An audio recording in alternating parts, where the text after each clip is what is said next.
Hello အားလုံးပဲမင်္ဂလာပါဒီတစ်ခေါက်ကတော့ possessive pronoun အကြောင်းပြောပြပေးမှာဖြစ်ပါတယ်ရှင်ဆိုရင် pronoun ချက်ထဲမှာ possessive pronoun နဲ့ possessive adjective ဆိုပြီးနှစ်ခုရှိတာအားလုံးသိပြီးကြပြီလားကဲလို့ကိုက possessive pronoun စစ်ကိုသုံးချင်လို့ရှိရင်တော့ဒီစလုံးလေးတွေကိုပဲသုံးပေးရမယ်နော် M-I-N-E mine Y-O-U-R is yours O-U-R is ours H-E-R is hers H-I is his I-T is T-H-E-I-R is theirs ဆိုရဲစလုံးလေးတွေပါဒီနေရာမှာတစ်ခုပြောရှင်းတာကတော့ ITS ဆိုတဲ့ဒီ possessive pronoun ကတကယ်တော့မရှိပါဘူးဆိုတာထက်သူ့ကို pronoun ကြီးတည်တတ်သုံးတဲ့နေရာမရှိပါဘူးပေါ့နော်ဘာလို့လဲဆိုတော့သူ့ကိုဒီ ITS ဆိုတဲ့စကားလုံးကိုတစ်ခုတည်းသုံးလိုက်လို့ရှိရင်အင်္ဂလိပ်လူမျိုးတွေကဒါကိုထူးထူးဆန်းဆန်းကြီးအနေနဲ့သတ်မှတ်ကြတယ်ပေါ့နော်ဆိုတော့ ITS ကိုခဏလောက်မေ့ထားလိုက်ပါဒါဆိုရင် possessive adjective ကဘယ်စာလုံးတွေဖြစ်မလဲဆိုတာသိမယ်လို့မျှော်လင့်ပါတယ်သူတို့တွေက M-Y my Y-O-U-R your O-U-R our H-E-R her H-I is his I-T is T-H-E-I-R their အဲ့ဒီစလုံးတွေကတော့ possessive adjective ဖြစ်ပါတယ်သူတို့က pronoun အုပ်စုဝင်တွေမဟုတ်ကြပါဘူး adjective အုပ်စုထဲမှာပဲတည်တတ်ရှိပါတယ်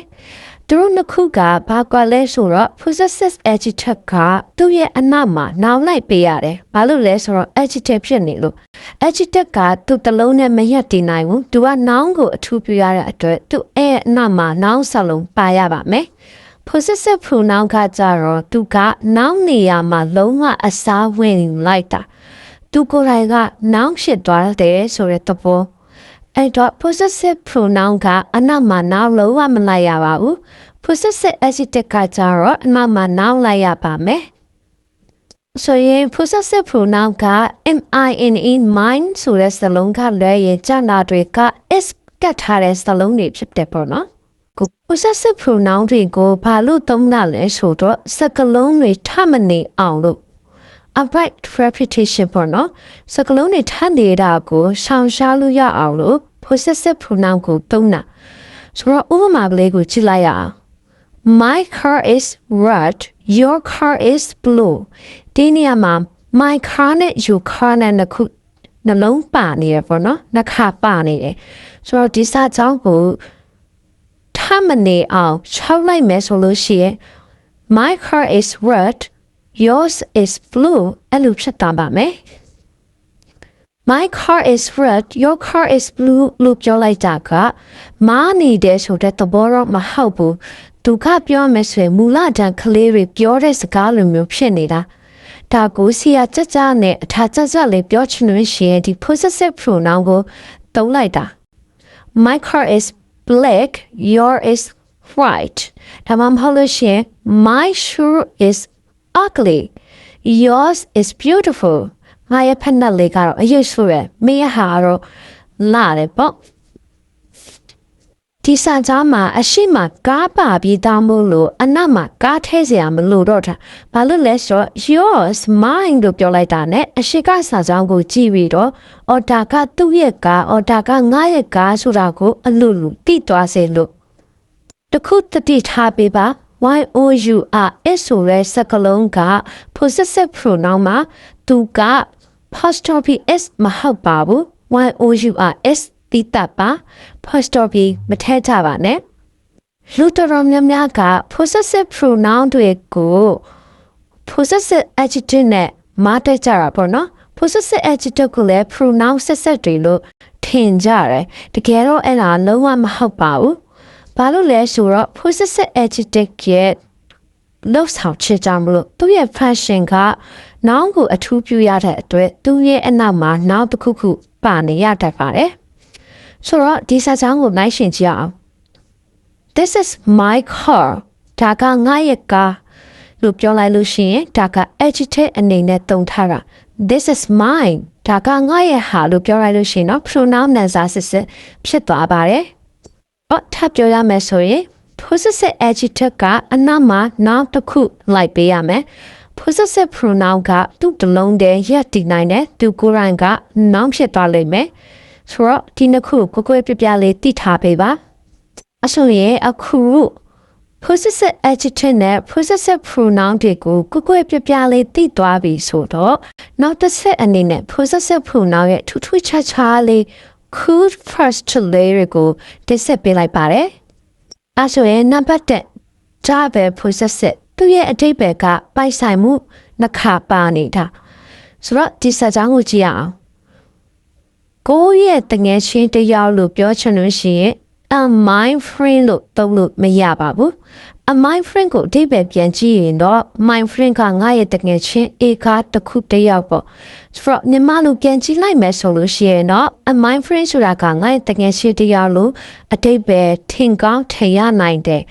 ဒါပေမဲ့သူ့ကိုအင်္ဂလိပ်ဆန်ဆန်ဘူးဆန်ဆန်ပြောချင်မယ်ဆိုရင်တော့ a friend of mine လို့ပြောရတယ်ဒီနေရာမှာ of ကလည်းပိုင်ဆိုင်မှုပဲ mine ကလည်းပိုင်ဆိုင်မှုပဲဆိုတော့ဒါကို of နဲ့ mine နှလုံးပါနေတာကိုဒါပဲ possessive လို့ခေါ်ပါတယ်နံပါတ်2 his ဆိုတဲ့စကားလုံးရဲ့ထူးထူးခြားခြား identity ဘလို့လဲဆိုတော့သူက possessive adjective က possessive pronoun ကစလုံးအတူတူပဲသူကိုကြည့်လိုက်တာနဲ့ adjective လား pronoun လားသိချင်လို့ရှိရင် his ရဲ့အနောက်မှာ noun ပါနေလားဒါမှမဟုတ်ဘာမှမပါဘူးလားဆိုတာကိုအရင်ဦးဆုံးကြည့်ရမယ်ဒါဆိုရင်ဥပမာကြည့်ရအောင် this is his upper ဒီမှာဆိုလို့ရှိရင်တော့ his က possessive adjective ဖြစ်သွားမယ်ဘာလို့လဲဆိုတော့သူအနောက်မှာ noun လိုက်နေလို့ upper ဆိုတဲ့ noun ပါနေလို့သူက possessive adjective ဖြစ်သွားမယ်နောက်တစ်ချောင်းThis is his ဒါကသူ့ရဲ့ဟာဒါမှမဟုတ် this upper is his ဒီပန်းတီကသူ့ရဲ့ဟာလို့ပြောရင်တော့ his အနောက်မှာဘာမှမပါနေတဲ့အတွက် noun တစ်ခုခုမပါနေတဲ့အတွက်သူက possessive pronoun ဆက်ဖြစ်သွားမယ်နံပါတ်3 it is it ဆိုတဲ့စကားလုံးရဲ့ထူးခြားချက်သူကို possessive adjective အဖြစ်နဲ့ပဲသုံးကြတယ်သူကိုသုံးချင်ရင်တော့အနောက်မှာ noun တစ်ခုခုလိုက်ပေးရမယ်သူကို possessive pronoun အနေနဲ့လုံးဝသုံးလို့မရှိပါဘူး။ဘာလို့လဲဆိုတော့ trace ဒါမှမဟုတ်အရာဝတ္ထုတစ်ခုခုရဲ့ပိုင်ဆိုင်မှုဆိုပြီးတော့သုံးလိုက်တာကတော်တော်လေးထူးဆန်းနေတယ်ပေါ့နော်။ဒါကြောင့်သူကို possessive pronoun ထဲမှာမသုံးပါဘူး။ဒါလေးကိုတစ်ချက်မှတ်ထားပေးပါ။ Ma the dog walk is tail လို့ပြောလိုက်ရင်တော့နားထောင်လို့ကောင်းပြီမဲ့ the tail is ဆိုပြီးတော့ဒီအမီကသူ့ရဲ့အမီလို့ပြောရင်တော့တော်တော်လေးထူးဆန်းလာနားထောင်မကောက်ဘူးပေါ့နော်အမ်ဘလေ your faithfully your sincerely ဆိုတဲ့စကားလုံးတွေမှာ apostrophe လုံးဝမပါပါဘူးအဲ့ဒီစကားလုံးတွေကဘယ်မှာသုံးလဲဆိုတော့ essay ဒါမှမဟုတ် letter ရဲ့အောက်ဆုံးမှာတည့်ရချလာစွာတော့တည့်ရဘတူတည့်ရသက်စာရှိတဲ့ဘတူဆိုပြီးတော့အမှနံပါတ်လေးနဲ့ရေးထိုးတတ်ကြတယ်အဲ့ဒီစကားလုံးတွေမှာ yours ဆိုတဲ့ is ဆိုတဲ့စကားလုံးနဲ့သုံးပေးရပါတယ် apostrophe လုံးဝမပါပါဘူး